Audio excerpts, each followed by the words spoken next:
Hello दोस्तों, मैं आज आपके लिए फिर एक नई वैकेंसी लेकर आ गया हूं राजस्थान कर्मचारी चयन बोर्ड जयपुर की ओर से।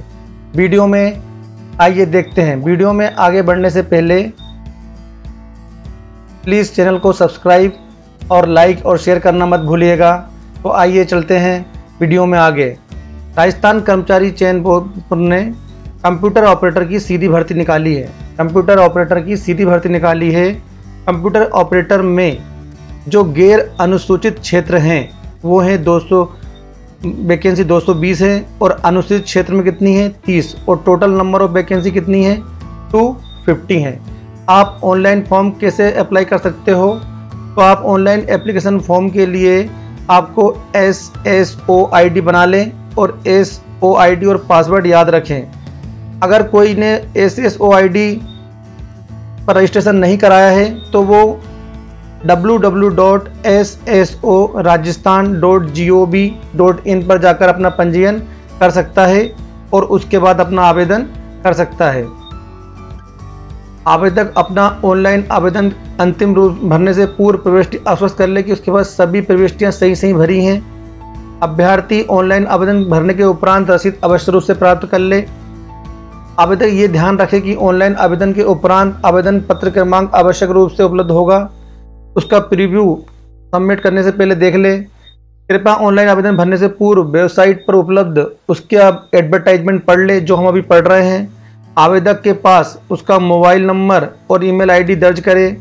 महत्वपूर्ण सूचनाएं आवेदन में दर्ज मोबाइल नंबर और ईमेल ID पर भेजी जाएंगी। ये आपको रखना है, मतलब आपको ईमेल ID और मोबाइल नंबर होना जरूरी है और वो चेंज नहीं करना है। हम अब जान लेते हैं अपन परीक्षा शुल्क, मतलब परीक्षा फीस क्या लगेगी। तो आपको किससे CSC के माध्यम से आप फिल करना है। जो हमारे दोस्त जनरल कैटेगरी में आते हैं सामान्य वर्ग और जो OBC में आते हैं जो क्रिमिलेयर वर्ग में होते हैं या वो अति पिछड़ा वर्ग आवेदक, वो फीस लगेगी उनकी 450 450 रुपये। राजस्थान के नॉन क्रिमिलेयर OBC कैटेगरी के जो हैं विद्यार्थी या EWS के कमज़ोर वर्ग के विद्यार्थी, उनके लिए फीस रखी गई है 350 350 और समस्त विशेष योग SC ST के जो कैटेगरी है उनके लिए रखी गई है 250। और जो सर्कुलर इशू किया गया है उसके अनुसार हम सभी वर्ग के ऐसे अभ्यर्थी जिनके परिवार की वार्षिक आय 2,50,000 रुपये से कम है के लिए जो फीस SC ST के कैटेगरी की रखी गई है वही फीस उनके लिए 250 रुपये रखी जाएगी।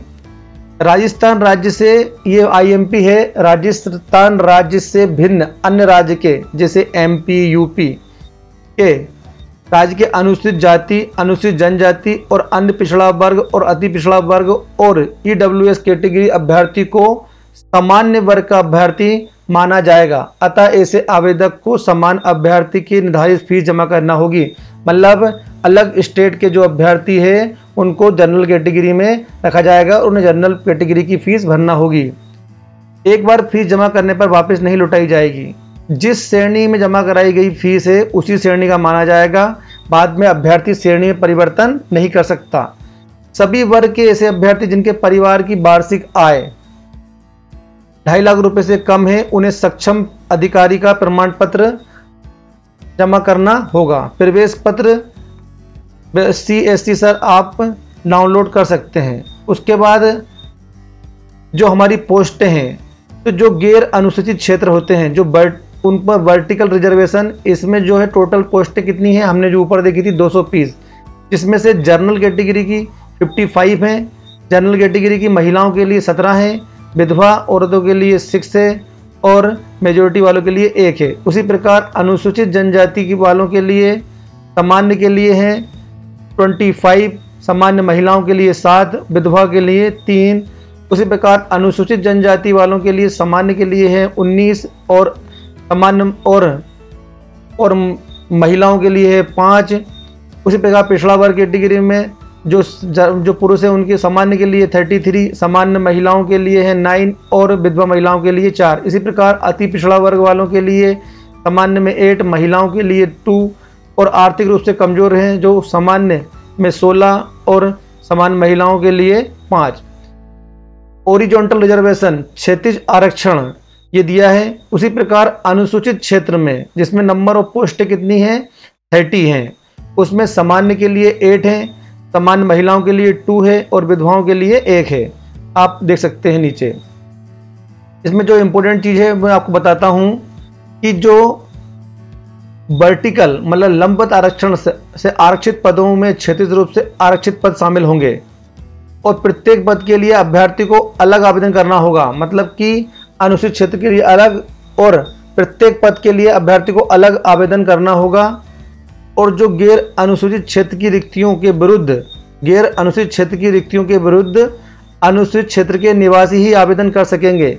यदि अभ्यर्थी का चयन अनुसूचित क्षेत्र और गैर अनुसूचित दोनों में होता है तो अभ्यर्थी के डॉक्यूमेंट के वेरिफिकेशन में अपना लिखित में विकल्प प्रस्तुत करना होगा। अनुसूचित क्षेत्र के उक्त रिक्त पदों के लिए केवल राजस्थान राज्य के अनुसूचित क्षेत्र के स्थानीय ही निवासी आवेदन कर सकेंगे। अनुसूचित क्षेत्र के आवेदक ऑनलाइन आवेदन में अनुसूचित क्षेत्र के कॉलम में स्पष्ट रूप से अंकन करेंगे। यदि अनुसूचित क्षेत्र के कॉलम में अंकन नहीं करने की स्थिति में आवेदन अनुसूचित क्षेत्र के पदों के लिए विचार नहीं किया जाएगा। और जो राजस्थान सांख्यिकी के जो है उनके कर्मचारियों को 12.5% का आरक्षण दिया जाएगा। जो महिला या भूतपूर्व सैनिक हैं या उत्कृष्ट खिलाड़ी हैं उनको ओरिजोनटल आरक्षण दिया जाएगा।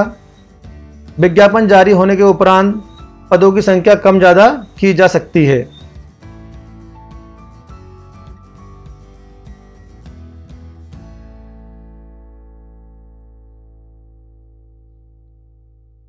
और एक ये विशेष सूचना क्या है उसके बारे में जान लेते हैं। 17/1/2013 के अनुसार किसी वर्ष में अगर विशेष सीधी भर्ती राजस्थान के अनुसूचित जाति अनुसूचित जनजाति के पात्र उपयुक्त अभ्यर्थी उपलब्ध नहीं होने की दशा में आरक्षित रिक्तियों को पश्चातवर्ती 3 वर्ष के लिए अग्रमित किया जाएगा। मतलब कैरी फॉरवर्ड किया जाएगा। 3 भर्ती वर्ष की समाप्ति के पश्चात इसे फॉरवर्ड नहीं किया जाएगा। उसके बाद अब वेतन क्या सैलरी मिलेगी आपको, तो आपको वेतनमान पे मैट्रिक्स लेवल 8 का निर्धारित किया गया है। सीधी भर्ती द्वारा सेवा में ट्रेनी को परीक्षा अवधि मतलब प्रोविजन पीरियड मासिक नियत पारिश्रमिक ऐसी दरों पर दिया जाएगा जो सरकार द्वारा समय समय पर नियत की जाएंगी। सीधी भर्ती सेवा में नियुक्त सभी अभ्यर्थियों की नियुक्ति 2 वर्ष की परिवीक्षा अवधि मतलब प्रोविजन पीरियड होगा। इस अवधि के दौरान वेतन श्रृंखला न देकर राज्य सरकार द्वारा फिक्स्ड रेम्युनरेशन दे होगा। इसके अतिरिक्त अन्य कोई भत्ते, मकान किराया भत्ता, महंगाई भत्ता, शहरी क्षति भत्ता आदि दे नहीं होंगे। मतलब आपको 2 साल तक प्रोविजन पीरियड पर रखा जाएगा, उसमें आपको फिक्स सैलरी दी जाएगी। हाँ, प्रोविजन पीरियड में अन्य सुविधाएं और अवकाश आदि राजस्थान सेवा नियमों में के अनुसार दिया होगा।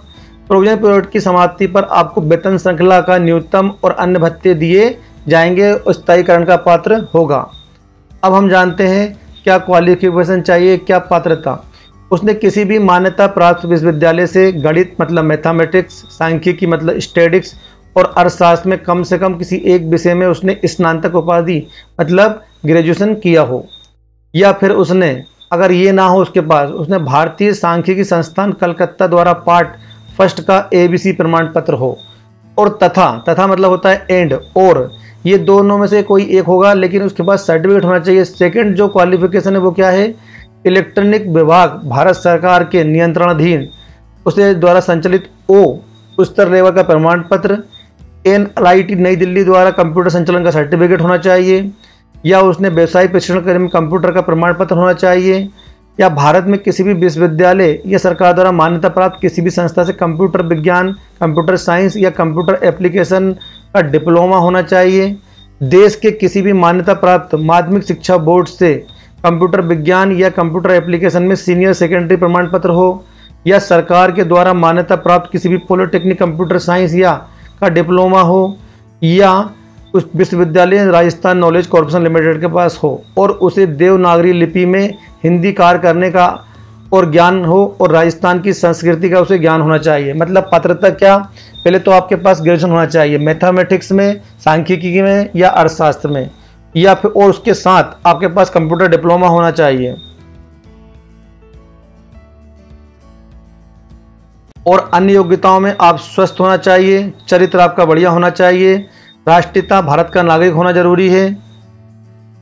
आयु, आवेदक 1 जनवरी 2022 को 18 वर्ष की आयु प्राप्त कर चुका हो और 40 वर्ष का नहीं हुआ हो, लेकिन जिस भर्ती वर्ष में विशेष में सीधी भर्ती के पदों के लिए भर्ती नहीं हुई हो, यदि कोई आवेदक उस वर्ष की भर्ती में आयु की दृष्टि से पात्र था तो उसे आयु की दृष्टि से पात्र माना जाएगा और उसे 3 वर्ष की अधिकतम छूट दी जाएगी।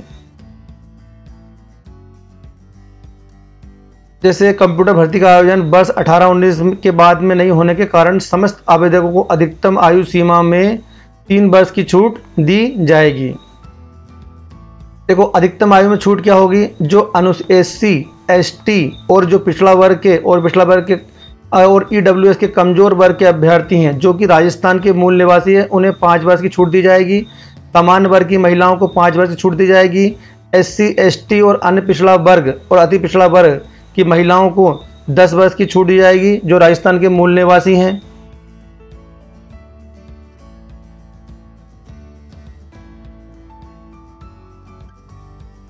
उसके बाद परीक्षा शुल्क। ऑनलाइन आवेदन आप CSC, नेट बैंकिंग और ATM और डेबिट कार्ड से कर सकते हैं। परीक्षा शुल्क जमा करने की तारीख क्या है? मतलब फॉर्म कब से स्टार्ट हो रहे हैं? 8/9/2021, मतलब 8 सितंबर 2021 से लेके 7 अक्टूबर 2021 तक, मतलब 7/10 तक 23 मतलब 11:59 तक आप वेबसाइट से भरे जा सकेंगे। परीक्षा और माह और दिनांक। तो परीक्षा संभावित तिथि जो है वो माह दिसंबर 2021 है। अनापत्ति प्रमाण पत्र।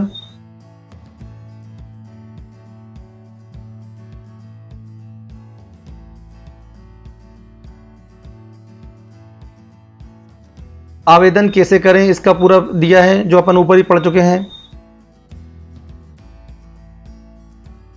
परीक्षा का स्कीम और पाठ्यक्रम क्या होगा, मतलब सिलेबस क्या होगा। कंप्यूटर सीधी भर्ती है तो परीक्षा की स्कीम ये है। पार्ट ए में जनरल नॉलेज होगा, वो कितने मार्क्स का क्वेश्चन होंगे? उसमें 30 क्वेश्चन होंगे, 30 क्वेश्चन होंगे और टोटल नंबर मार्क्स कितने होंगे? 30 होंगे। पार्ट बी जो होगा वो स्टैटिस्टिक्स, इकोनॉमिक्स और मैथमेटिक्स में नंबर ऑफ क्वेश्चन कितने आएंगे? 70 आएंगे, 70 आएंगे और टोटल मार्क्स कितने होंगे? 70। पीरियड कितने समय करेगा? 2 घंटे का पेपर होगा। अकॉर्डिंग टू सिलेबस 100 क्वेश्चन होंगे, मल्टीपल चॉइस क्वेश्चन होंगे, ऑब्जेक्टिव टाइप क्वेश्चन होंगे और कैरिंग इक्वल मार्क्स होगा उनका। There will be no negative marking, 1/3 mark will be deduct. There will be negative marking, अगर आप कोई रॉन्ग आंसर करते हो तो आपको 1/3 डिडक्ट होगा आपका आंसर में। मिनिमम क्वालिफाइंग मार्क्स 40% रखा गया है टोटल मार्क्स का, मतलब आपको 100 नंबर में से 40 मतलब 40 नंबर लाना जरूरी होगा जब भी आपको क्वालिफाई माना जाएगा। और standard paper bachelor degree level पर बनाया जाएगा। अगर आपको पाठ्यक्रम सिलेबस की ज़्यादा जानकारी चाहिए तो आप इस वेबसाइट पर जाकर उपलब्ध है। Thank you very much. अगर आपको मेरा वीडियो अच्छा लगा हो और मैंने अच्छा एक्सप्लेनेशन किया हो तो प्लीज़ मेरे चैनल को सब्सक्राइब और बेल आइकॉन को हिट करना मत भूलिएगा। Thank you very much.